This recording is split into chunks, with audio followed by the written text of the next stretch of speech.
Hello everyone, thank you so much for watching. Welcome to I Cook and Paint. I am so happy to see you because today I'm going to show you how to make fermented pickles. Now, what's the difference between fermented pickles and non-fermented? Well, the ones that you're probably more familiar with, the ones that you get from the grocery store, those are non-fermented, which means that they're brined in vinegar. These pickles that we're going to make don't have any vinegar in them at all. They get their sourness through natural fermentation. Not only are these way tastier than the store-bought pickles packed in vinegar, but they're way better for your digestion. Now, before you start making these, I do hope you'll check out my blog post on how to avoid mushy pickles. You can find the link to that in the description box down below. All right, ready? So here are the cucumbers we're gonna be pickling today. These are called Kirby cucumbers. They're farm fresh. I washed them really well. And now I'm gonna take each one and remove the stems. I read somewhere that if you leave the stems on, your pickles can go mushy, but I made these again since making the video and I forgot to take off the stems, and they didn't go mushy, so I don't know what's up with that, to remove or not to remove. It's up to you. Now we're gonna make a saltwater brine, and basically for every cup of water you use, you need 10 grams of salt, and make sure this water is chlorine free. Okay, now you can use pickling salt, kosher salt, sea salt, but don't use that iodized table salt. That's no good for pickling. Now whisk this together until the salt gets completely dissolved.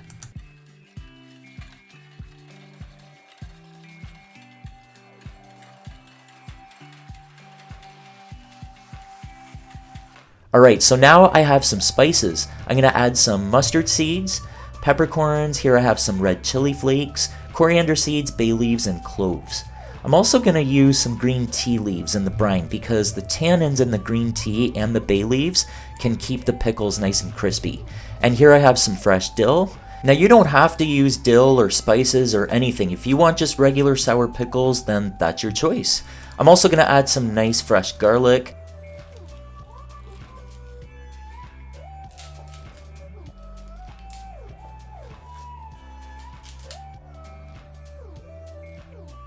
I always like to remove this little stem off of each clove of garlic because it's really bitter and it can affect the taste of the food. And to get all the flavor of the garlic into the brine, you might want to slice it.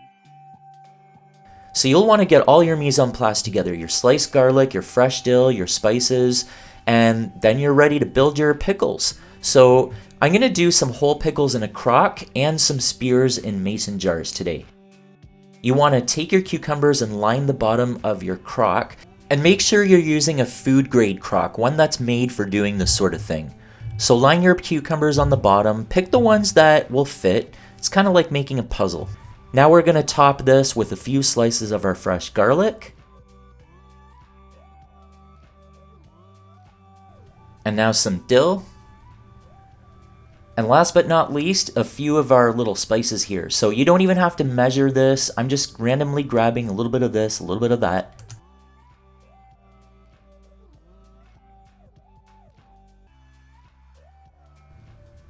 Now we're going to take another layer of cucumbers and do that again.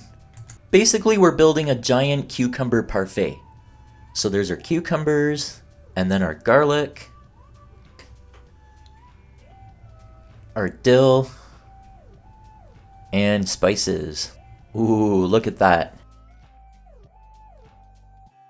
Now I'm going to take my brine and pour it over the cucumbers. I want them to be completely under the liquid. So I'm going to put a plate on top to weigh them down. Some people use a plastic bag with brine in it as a weight, but this works well too. So if you see that any of the cucumbers are kind of breaking the surface of the liquid, top it off with more brine because these have to be completely anaerobic. Now, even though I forgot to show it, I did cover this with another plate, and you want to let it ferment in a warm place for 3 to 5 days. Anywhere that's about 65 to 75 degrees Fahrenheit is ideal. So now we're going to do some pickle spears in mason jars. These are 500 ml mason jars, and I'm going to just quarter these cucumbers lengthwise, and then just kind of stuff them into the jars. Fermented foods seem to like being snug, so go ahead and cram as many spears into each jar as you can. Now I'm going to add some garlic. I always try to stuff them in so they'll be visible.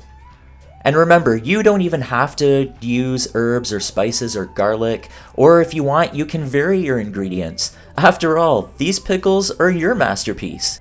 Now, some of you might be wondering, can I do this with big cucumbers? You can, just as long as they're not too seedy and not too mature. You could slice them crosswise, and they should be good to go for pickling. So now I'm going to top these off with the brine, just like we did with the crock. And again, we want everything to be completely submerged. Put the lids on, but don't screw them on too tight because the pickles have to breathe. So when you're closing it shut, as soon as your fingers first feel resistance, stop there. That's called finger tight. Okay, so put these also in a warm place. You can sit them next to your crock. And after a few days, this is what they're gonna look like. Now, don't be alarmed if you see this little bit of white fuzz growing on the bottom. That's perfectly normal to have that. And definitely don't freak out if you open one of these jars and you see this. Your pickles may or may not be this bubbly. It depends on how hot your place is. But again, it's a perfectly natural effect, so don't sweat it. Now let's check our crock pickles. So these have been fermenting for 5 days. Look at this. Now again, you're probably going to see a little bit of this white scum floating on the top. It's perfectly normal. It's just a little bit of harmless yeast that happens during fermentation.